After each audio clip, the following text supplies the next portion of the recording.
Episode की शुरुआत last scene से ही होती है, जहां तानसेन खुद को शांत करके दामिंग को बचाने के बारे में सोच रहा होता है।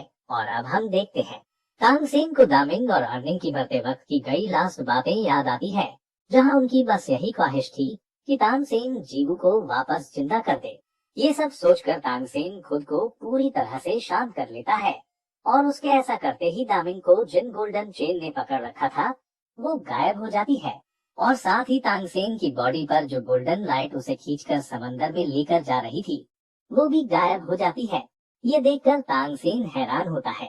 वहीं हम देखते हैं दामिंग इनके सर पर एक ताज भी आ गया होता है, जो शायद उसके लेवल बढ़ने का संकेत हो सकता है। और अब तानसेन कहता है, लगता है यहाँ पर मेरे इमोशंस के जरिए सब कुछ बदल रहा है।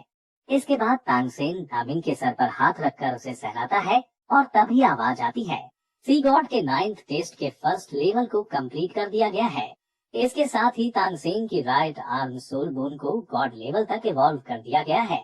ये सुनकर तानसेन सोचता है, तो यहाँ पर जो कुछ भी हुआ और दामिंग को बांधकर उस पर जो लाइटनिंग कराई जा रही थी, ये सिर्फ मुझे गुस्सा दिलाने के लिए की जा रही थी।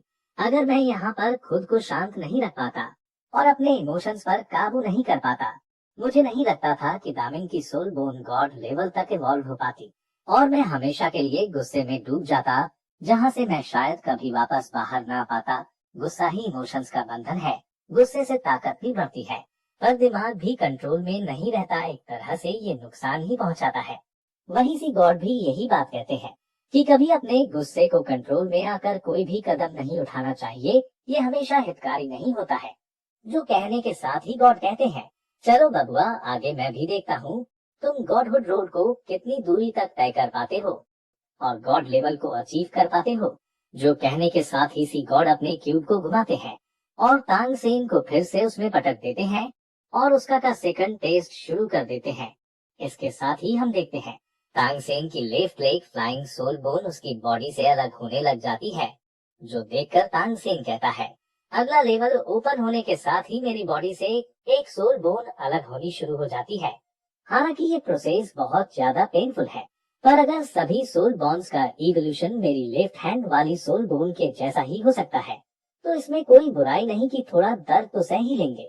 इतना सब बोलने के बाद तानसेन की बॉडी से उसकी right leg flying soul bone अलग हो जाती है और इसके साथ ही यहाँ पर अब तानसेन की सभी चाइल्डहुड की मेमोरीज सामने आ जाती है और शायद ये तानसेन का अगला टेस्ट है। इसके बाद हमें तानसेन का सीन दिखाया जाता है, जहां तानसेन ने पहली बार अपनी मार्शल सोल को अवेकन किया था और उसकी ब्लू सिल्वर प्लांट वाली मार्शल सोल देखकर उनके गांव के हेड ने कहा था, इसे कल्टीवेट नहीं किया जा सकता, ये एक बेकार मार्शल सोल है। वहीं ये जानकर तानहाओ भी ज्यादा खुश नहीं थे, क्योंकि इस तरह की सोल को एक पावरफुल सोल मास्टर भी कल्टीवेट करके अपनी ताकत को नहीं बढ़ा सकता था। वहीं ये सब सुनकर तानसेन को बहुत बुरा लगता है और उसका दिल पूरी तरह से टूट जाता है और घर से दूर भागते हुए उसे अपनी पुरानी जिंदगी की बातें याद आने लगती है। किस तरह से तानसेन में उसे बिल्कुल कचरे की तरह ट्रीट किया जाता था और उसे हर बार बुली किया जाता था, पर किसी ने भी उसके टैलेंट की कदर नहीं की। और फिर मैं इस वर्ल्ड में आ गया और यहाँ पर मुझे एक परिवार मिला। पिताजी, मैं भी अपनी फैमिली की कदर करता हूँ, लेकिन मुझे उम्मीद नहीं थी आप भी मेरे साथ ऐसा ही करेंगे। मैं हमेशा सोचा करता था कि काश मैं काफी मजबूत होता, लेकिन मैं भूल गया कि हर दुनिया में अकेलेपन का दुख भी होता है, जो मरने से कहीं ज्यादा पेनफुल होता है। और इन सभी मेमोरीज को देखकर लेटेस्ट तानसेन भी बहुत ज्यादा उदास होने लगता है। वही उसका ओल्ड वर्जन सोच रहा होता है, मैं अपनी मदर से बहुत प्यार करता हूँ और उन्हें मेरी कदर है, पर मैं फादर के लिए एक यूजलेस पर्सन हूँ, इसलिए मैं कभी वापस अपने घर नहीं जाऊंगा। और मोम, आप अभी भी चाहती है कि मैं फादर के साथ रहूं। अगर आप ये चाहती है तो आपको आना होगा। ये सारी बातें तानसेन भी सुन रहा होता है और वो अपनी ब्लू सिल्वर फील्ड को रिलीज करता है, जिससे चुटकू तानसेन के चारों तरफ ब्लू सिल्वर प्लांट उगने लगते हैं, जिन्हें देखकर वो बहुत ज्यादा हैरान होता है, क्योंकि ये ब्लू सिल्वर प्लांट उसे बहुत ज्यादा सुकून दे रहे होते हैं और इससे तानसेन का मूड भी ठीक होने लगता है। इसके बाद तानसेन छुटकू तानसेन को कुछ विजन भी दिखाता है, जिसमें वो अपनी मदर और फादर को एक साथ देखता है और फिर वो अपनी मदर के सैक्रिफाइस को भी देखता है और फिर तांगसेन उसे बताता है फादर के गुस्सा रहने के पीछे का भी एक कारण है, क्योंकि वो अभी तक इस बात को एक्सेप्ट नहीं कर पाए हैं कि तुम्हारी मदर उन दोनों को बचाने के लिए अपना सैक्रिफाइस कर दी थी। इससे भी बड़ी बात ये थी कि वो ये सब कुछ बदलने में सक्षम नहीं थे। इसी बात का उन्हें दुख और गुस्सा दोनों था, इसीलिए तुम्हारे फादर इस गम में बेवड़े बन गए।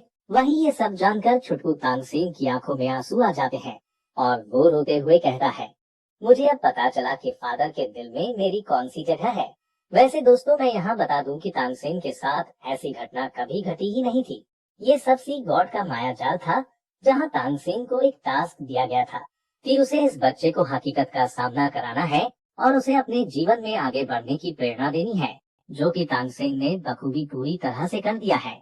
इससे छुटकू तानसेन को एहसास हो गया है कि उसकी जिंदगी में उसके पूरे परिवार का क्या रोल है। इससे छुटकू तानसेन हुआ बहुत खुश और तानसेन का टास्क हुआ पूरा। इसलिए अब तानसेन इस मेमोरी से गायब हो जाता है और इसी के साथ इसका 9th एग्जाम का 2nd लेवल भी पास हो जाता है। इसके साथ ही उसके राइट लेग सोल बोन को इवोल्व करके डिवाइन लेवल में पहुंचा दिया जाता है और यहीं पर ये एपिसोड खत्म हो जाता है। इसके अगले एपिसोड की लिंक आपको डिस्क्रिप्शन में मिल जाएगी, तो अभी जाओ और देख लो।